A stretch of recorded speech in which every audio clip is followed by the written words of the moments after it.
Ok, nos habíamos quedado aquí con la parte de la transición del gobierno español al gobierno americano, perdón, estadounidense, debería haber dicho.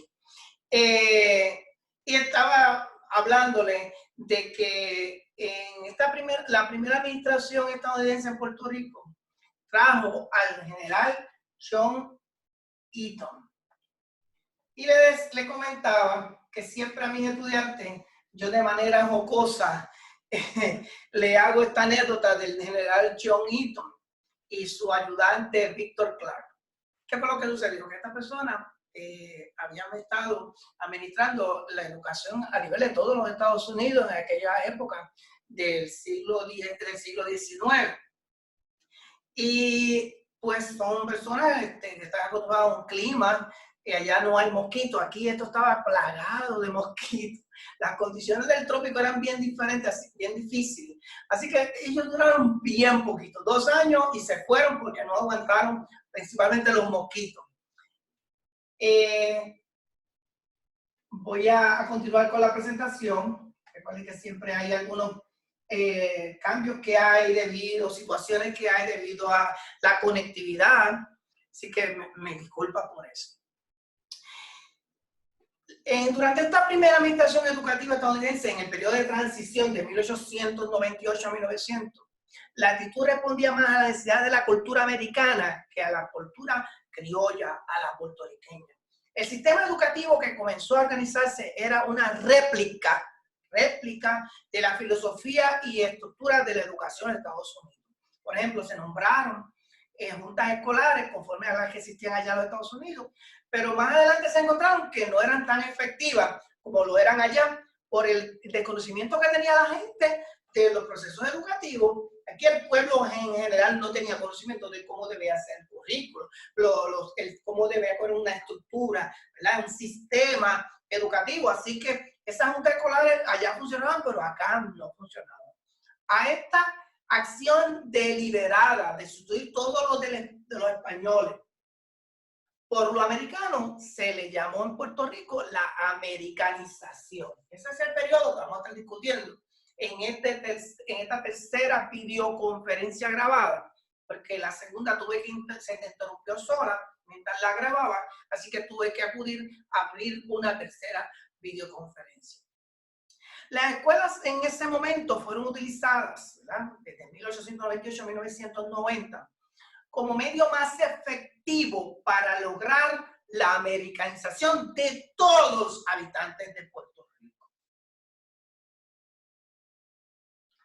Recuerden que no había pasado nada muy abrupto, nada más que una transición de un gobierno militar que era español a un gobierno militar que era estadounidense.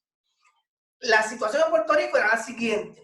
Era un país fundamentalmente agrícola. El 85% residía en los centros urbanos. La tierra no estaba distribuida de manera equitativa. La producción de café, tabaco, caña no estaba orientada a suplir las necesidades locales, sino a los mercados extranjeros. Recuerden que éramos una colonia de España. La gente más pobre se mantenía todavía viviendo en la ruralía. Debido al monocultivo, la gente no tenía una dieta adecuada, así que trajo epidemias y enfermedades como la anemia, la tuberculosis y la malaria. Vamos entonces a hablar del 1900 ya como tal. Eaton y Clark, recuerden que fueron los primeros comisionados de instrucción, duraron muy poquitito, lo que hicieron fue tratar de implementar la americanización que continúa hasta nuestros días. Ya en el 1900 comienza entonces con la ley Foraker, comienza un sistema de educación en Puerto Rico. Pero primero tengo que hablar de cuál era la situación que imperaba aquí en Puerto Rico durante 1900 a 1930. Pues seguía siendo principalmente agrícola. Creció cerca de un 17% en la primera década de dominio estadounidense, principalmente en las zonas cercanas a las centrales azucareras. Recuerden que para los estadounidenses, el azúcar es oro blanco. Así que lo que vinieron fue a aprovecharse del clima de nosotros, de las condiciones de la tierra de nosotros, para desarrollar oro blanco nuevamente para llevarlo. Entonces eso llevó a que hubiese mayor migración hacia zonas de azucarera de parte de los varones. La economía se transformó entonces de lo que era, cuando estaban los españoles, de una precapitalista a una capitalista. A colmo de todo esto, el huracán San Felipe en 1928 lastimó aún más la economía pobre de los puertorriqueños. Las mujeres recibían menos remuneración por el mismo trabajo de los hombres. En las primeras industrias de la aguja y también las del tabaco, el 80% de la mano de obra eran mujeres. Estamos también en un proceso también de guerra a nivel mundial, recuerden. El costo de los alimentos y otros bienes sufrió el efecto de la inflación. Esas eran las condiciones de Puerto Rico entre 1900 y 1930. La transportación terrestre era muy limitada. Existía el tren costero. Si usted pasa por Quebradilla, va a ver el túnel por donde pasaba ese tren costero que llevaba a los trabajadores de un lado a otro, ¿verdad? Por el norte de Puerto Rico. Cuando usted, por ejemplo, va allá al litoral de Mayagüez, todavía ve en la calle las rieles de ese tren costero. El acta Foraker, ¿verdad? La ley Foraker se llamó el acta para proveer temporalmente rentas y un gobierno civil para Puerto Rico y otros fines. Llevó a que se estableciera que el gobernador era nombrado por el presidente de los Estados Unidos y que también tenía 11 comisionados que a su vez eran nombrados por el presidente de los Estados Unidos. Uno de esos comisionados era el comisionado de instrucción designado por el presidente de los Estados Unidos. Y ese comisionado de instrucción, disculpen, iba a tener una incumbencia de 4 años. Ya van a percatarse cuando estemos hablando de esos comisionados de instrucción que muy pocos de ellos duraron ese tiempo, ¿ok?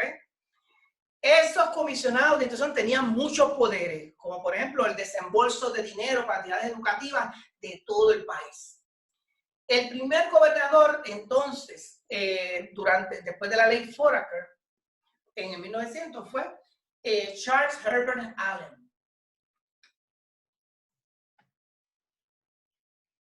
Pues vamos entonces a hablar no de ellos, sino de los comisionados de instrucción. Ya ustedes vieron que en el periodo de transición de 1898 a 1900, el doctor Hitor y el doctor Clan fueron los primeros que tuvieron ese cargo, aunque no bajo la ley Foraker, de comisionado de instrucción, pero de igual manera nombrado por el presidente de los Estados Unidos. ¿Okay? Huyeron, se fueron. Sin embargo, dejaron sometidas las primeras leyes escolares para atender las deficiencias encontradas en su evaluación del sistema educativo puertorriqueño. Ellos vieron que estaba malo aquí, que no correspondía al sistema estadounidense, así que ya dejaron las bases para eso. En ese momento se autorizaron a los distritos escolares a organizar tales escuelas públicas con el sostén de juntas escolares, lo habían mencionado. La educación pública, de acuerdo a este momento, ¿verdad? Lo que es de la ley Foraker, debería ser gratuita, así como los libros para todos los educandos. Se creó un sistema de calificaciones para los educandos. Yo no recuerdo haber escuchado algo similar en los tiempos de España. Se autorizó el establecimiento de escuelas superiores. La escuela normal, recuerden que en 1990 comenzó empezaron las escuelas normales. Las escuelas normales. Pues mira, se autorizó el establecimiento de escuelas superiores, de la escuela normal, que era para preparar el maestro, y la organización de escuelas profesionales en la Universidad de Puerto Rico. Todo esto pasó en estas primeras etapas de dominio del gobierno español. Pero si ustedes le preguntan quién fue el primer comisionado de instrucción en Puerto Rico nombrado por el presidente de los Estados Unidos en ese momento, William McKinley, que ya corresponde a la nueva ley Foraker, pues fue el doctor Martin G. Brombaugh. Bien.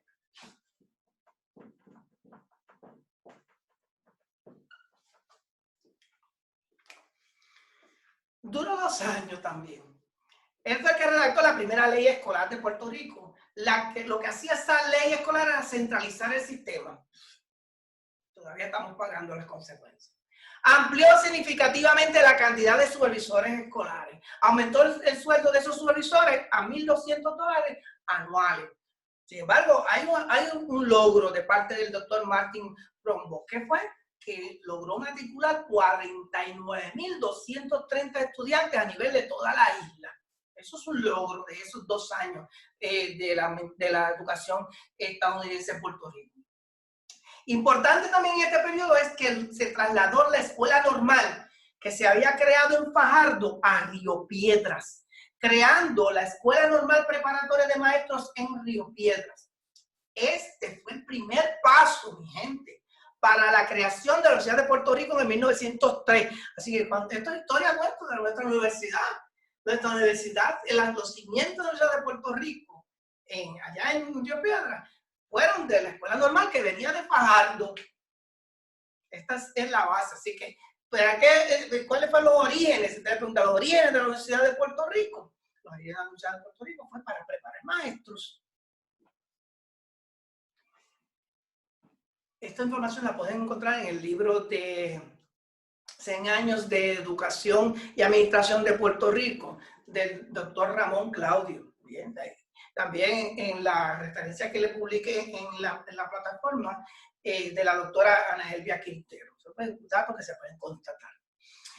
Más adelante, en el 1902, llegó un excelente, pero le costó caro ser tan bueno. El doctor Samuel McCune Lindsay.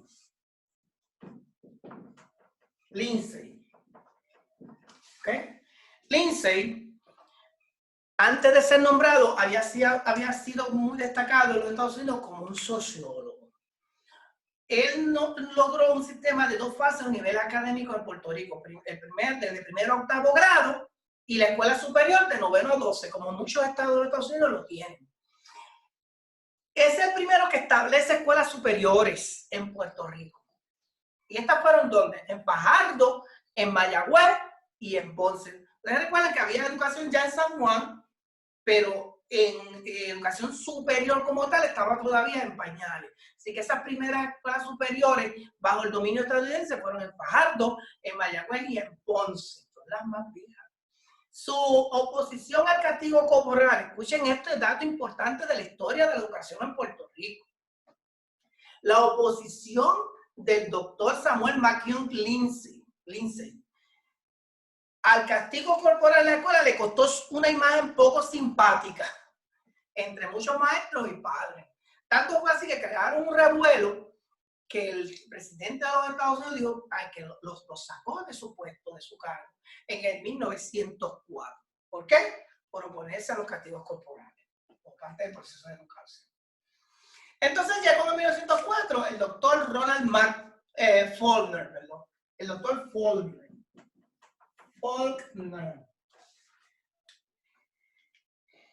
La matrícula de escuelas elementales seguía aumentando, pero con falta de edificios apropiados.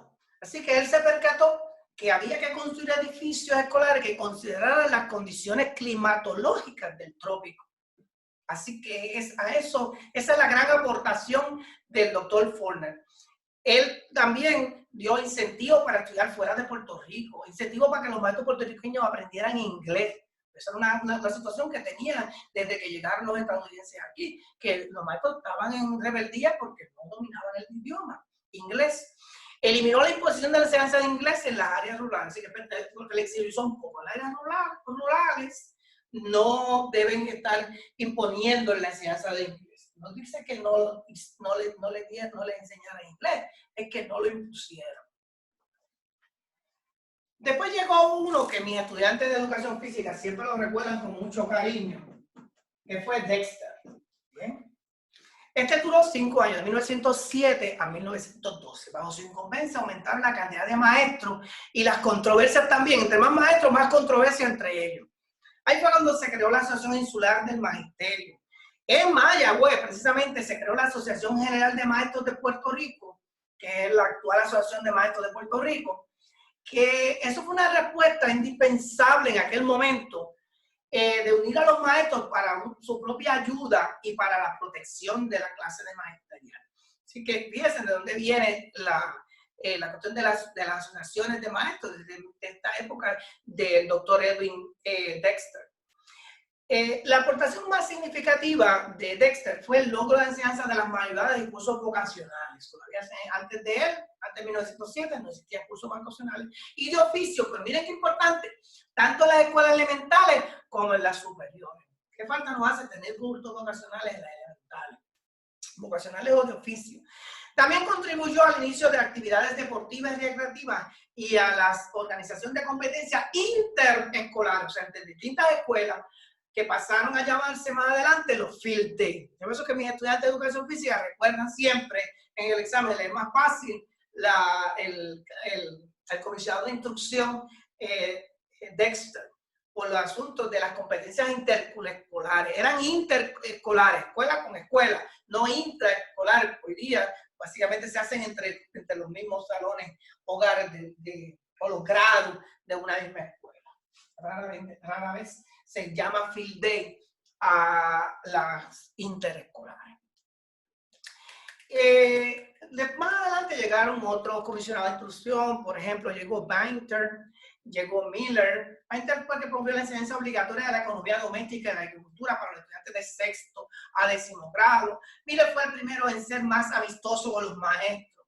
Él encontró que la enseñanza lingüística era antipedagógica y eso le creó más simpatía con los maestros. Y él también dijo que el material utilizado era pobre, inadaptable para los estudiantes de Puerto Rico. Duró hasta 1921 estos dos comisionados de educación. Entonces llegó un momento histórico en la educación de Puerto Rico. Se nombra, el presidente de los Estados Unidos nombra el primer puertorriqueño como comisionado de instrucción. Ese fue Juan B. Heike.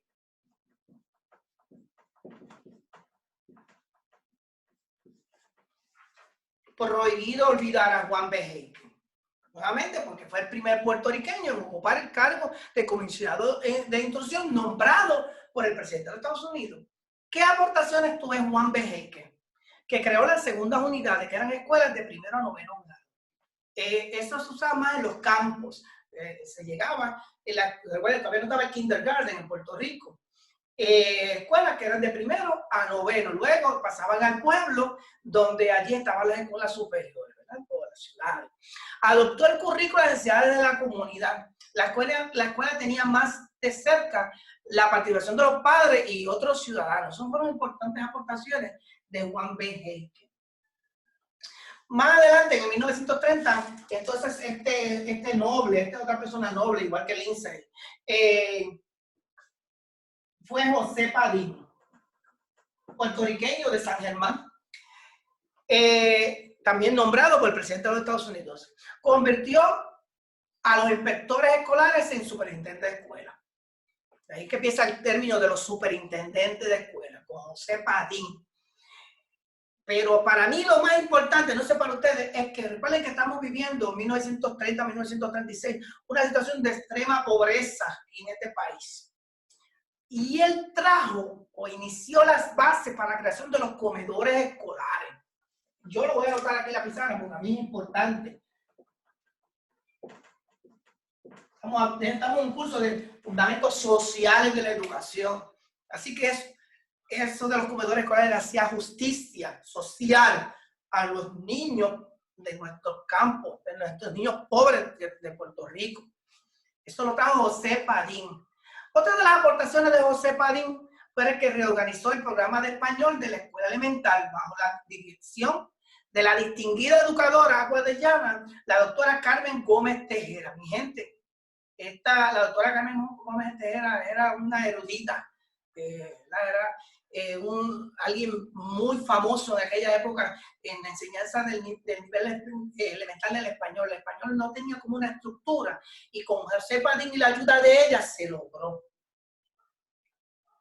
Más adelante llegó el doctor José Gallardo, que lo que aportó fue que se erradicara en aquel momento, miren qué mentalidades de avanzada, Él fue de 1937 a 1945. La total erradicación de la política partidista de las escuelas. ¿Ok? La intensificación de la enseñanza de inglés. Ahí, pues, una de cal y una de arena. Porque para aquel momento, estamos hablando de 1937 a 1945, todavía era muy forzado llevar el inglés a las escuelas. Pero a lo mejor las cosas hubiesen sido distintas si todas estas normas se hubiesen perpetuado. Pero muchas de ellas, llegaba el próximo comisionado o el próximo secretario, las cambiaban. En el momento del doctor Gallardo, estoy hablando nuevamente de 1937 a 1945, la Universidad de Puerto Rico desarrolló un plan de emergencia para preparar maestros. Hacía falta muchos maestros. Esto porque por la guerra de esa época y por la movilización de la gente hacia los centros urbanos para obtener mejores oportunidades de empleo. Bien. Ahora, entre 1947 y 1960 hay un periodo de transición de una sociedad agrícola a una sociedad industrial. Y de eso es que vamos a hablar ahora, ¿verdad? De cómo ocurrió. Ahí, por ejemplo, llegó la fábrica de Pepsi Cola a Puerto Rico. Se llamaba Pepsi Cola. Ahora ustedes la conocen como Pepsi, pero es Pepsi Cola. Coca-Cola, Pepsi Cola. Y ahí llegó, ahí como comisionado de instrucción, nuevamente nombrado por el presidente de los Estados Unidos, y siendo este el último nombrado por el presidente de Estados Unidos, Mariano Villaronga.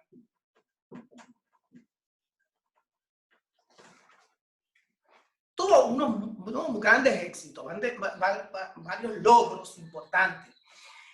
Número uno, todavía la iglesia estaba teniendo influencia en la escuela. Así que él cortó total separación de la iglesia y la escuela. La adopción del español como el idioma oficial de enseñanza en todos los niveles académicos del sistema escolar, y eso sigue hasta nuestros días. ¿Por qué? Porque el inglés es el segundo idioma. Entonces, lo que hizo con el inglés es que intensificó su enseñanza. Muy importante, que no había sucedido todavía, es que bajo su incumbencia se elevó a rango constitucional la enseñanza obligatoria y gratuita de las escuelas públicas de Puerto Rico. Vuelvo y digo, elevó a rango constitucional la enseñanza obligatoria y gratuita en las escuelas públicas de Puerto Rico.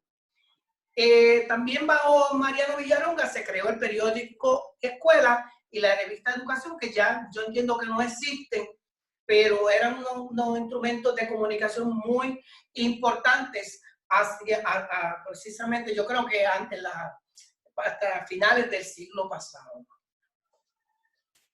Entonces llegó el que yo digo que es mi favorito, porque es mocano, porque era mocano, ya falleció. El doctor Efraín Sánchez Hidalgo. Él estuvo 3 años como secretario de Instrucción Pública. Ahora cambió. Después de la Constitución del Estado Libre Asociado de Puerto Rico de 1952, ahora ya no es comisionado de instrucción, sino ahora se denominan secretarios de Instrucción Pública. Y ¿verdad? Villaronga fue el primer secretario de Instrucción Pública, y ahora viene el segundo, que estuvo de 1957 a 1960, el doctor Efraín Sánchez Hidalgo. ¿Qué cosa importante hizo él? Miren, creó el primer canal de televisión educativo en Puerto Rico. Para eso era el canal 3. ¿Para qué? Para divulgar y orientar respecto a la obra del departamento. Estas son públicas. No era para pasar novelas del Oriente o para comedia. Era para transmitir lo que se hacía en el departamento de educación pública. Fue el primero en promulgar leyes para reglamentar la calidad de la educación privada en Puerto Rico. Fue el que aprobó el programa de kindergarten, ¿verdad? Lo que Frobel hizo aquí en Puerto Rico, estuvimos más atrás. En la educación del kindergarten, mucho más atrás, porque ya Frobel había traído ese concepto en el siglo XIX. Kindergarten llega a Puerto Rico gracias al doctor Efraín Sánchez Hidalgo, aunque todavía no era obligatorio en todas las escuelas. Importantísimo del doctor Efraín Sánchez Hidalgo es que por primera vez en Puerto Rico se aprueba el programa de educación especial. ¿Qué aportaciones? ¿Verdad? Que no solamente mi favorito porque es de mi pueblo, sino que hizo. Después de Efraín Sánchez Hidalgo, mi gente, Dios mío.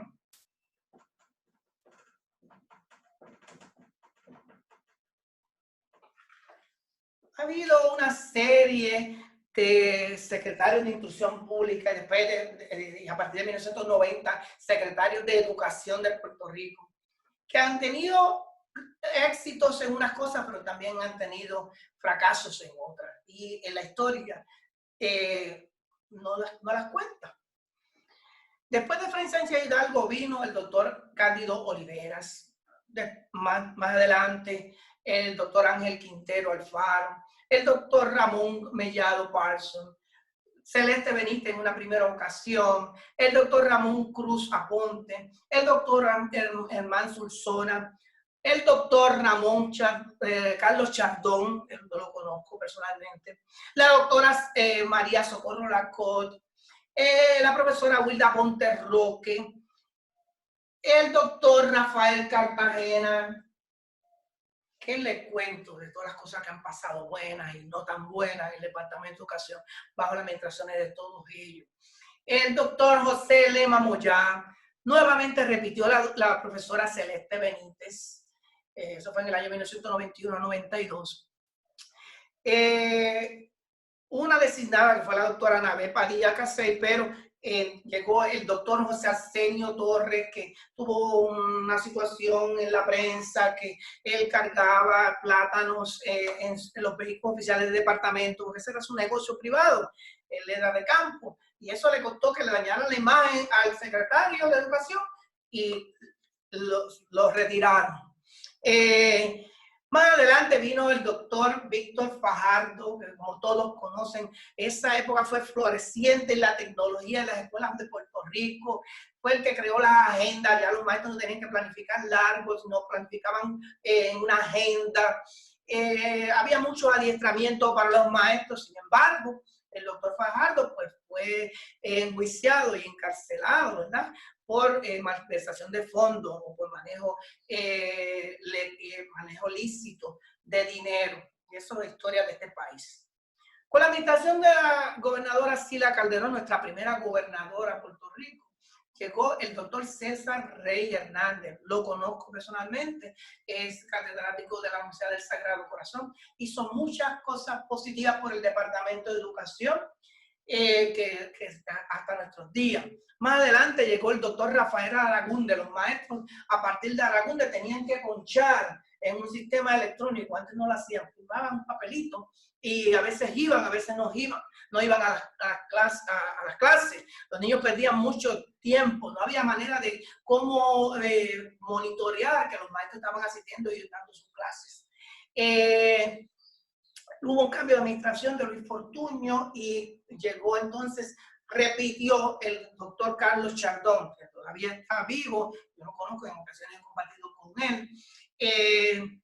El doctor Carlos Chardón pues, duró muy poco tiempo, luego entonces entró la doctora Odette Piñeiro, que también duró mucho menos tiempo. Entonces mi colega de los PR de Ponce, el doctor José Jesús Rivera Sánchez, excelente. Él, como todavía seguía el asunto de que los maestros no cumplían con sus obligaciones, según la percepción del nivel central del departamento, los niños todavía seguían saliendo mal en las pruebas. Entonces, él diseñó unos task force. Él iba con una brigada de empleados del nivel central a las escuelas y le caía de paracaídas, caía sin avisar, y la gente comenzó a interesarse. Claro, el doctor Jesús Rivera Sánchez también tuvo unos asuntos personales que le impidieron continuar como secretario del Departamento de Educación, y entonces llega el doctor Eduardo Moreno, a quien le tengo mucha estima también, porque hizo mucho, él era del programa de educación física, hizo muchas aportaciones, ¿verdad? Como programas federales, BEC 21 para el bilingüismo en las escuelas. Más adelante llegó a este ser humano que yo le tengo demasiado de aprecio, que es el profesor Rafael Román Meléndez.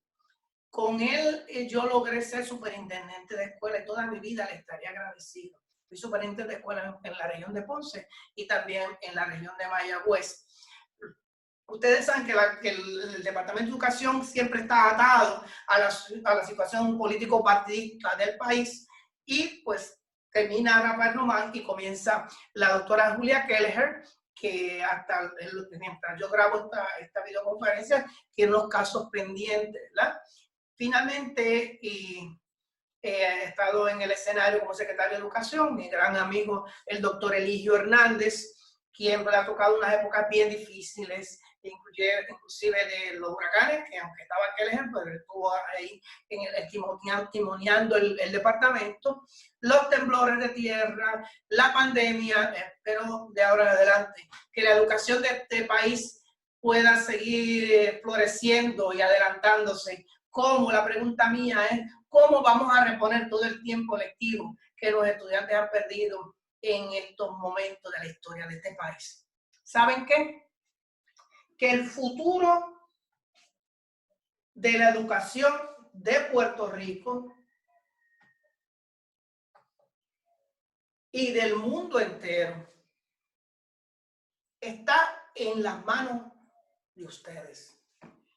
Que este módulo les sirva para ver los asuntos positivos y no tan positivos, los negativos, ¿verdad? Los adversativos de la educación a nivel universal y a nivel también de este país. Y que sean ustedes los que puedan transformarla, lo que le compete a la educación de los próximos